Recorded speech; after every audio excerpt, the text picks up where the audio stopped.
Aloha. Today, my love note for you is called Let It Go. When I was alone after Jacques died, the evenings were long and lonely. I had a hard time focusing on books or television, and I realized I longed for company. I started to look for somewhere to go or something to do so that I wouldn't be around people who said, "Oh, that's Emily, her husband died." I wanted to be anonymous and just fit in. Does this sound familiar? 2 years before Jacques died, I'd let go of my business, a live theater, school of arts, cafe, and art gallery. I had loved having that business, but when I realized I needed to be with Jacques full-time the last couple of years of his life, I was able to move from the business to be home with Jacques. Returning to that business wasn't an option, so I needed to figure out what to do next.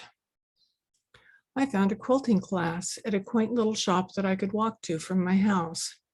I had sewn my whole life, so this wasn't new, but I did get to learn new techniques and see beautiful quilts everyone was creating.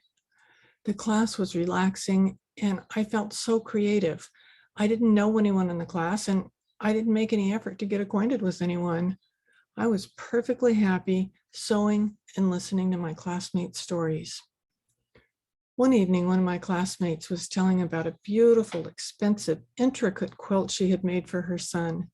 You could hear the love in her voice as she described it. Then she told about the unbelievable thing that happened to her. She attended a big community picnic with her son and his family, and her son's wife had the nerve to bring out that quilt and put it on the ground for the family to sit on and even share their picnic lunch on.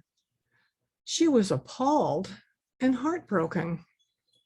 I'll never forget how her friend in the class responded. She said, "Go home and get out your dictionary and look up the word gift. When you give something away, it isn't yours anymore.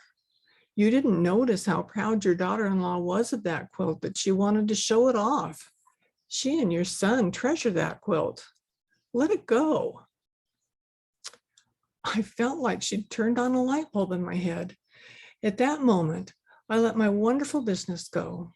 I'd been feeling like since I'd created it and I spent all that money on it and spent untold hours there and all that involved, that somehow it was still my baby. I realized right then it was not. And a palpable wave of relief washed over me. I was filled with gratitude for this gift. And the bigger gift for me was realizing that letting things go created a wide open space for me.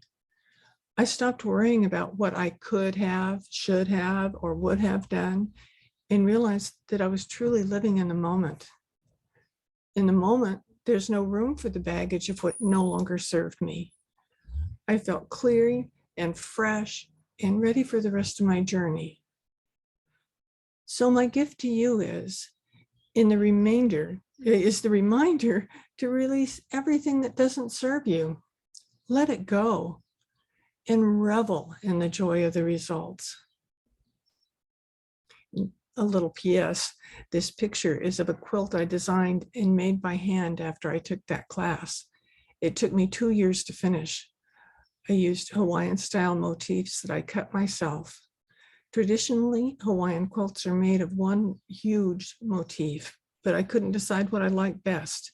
So I made small squares that could easily be done on my lap in the evenings.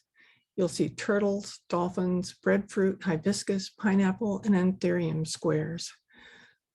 Working on creative projects is a great way to help with grieving.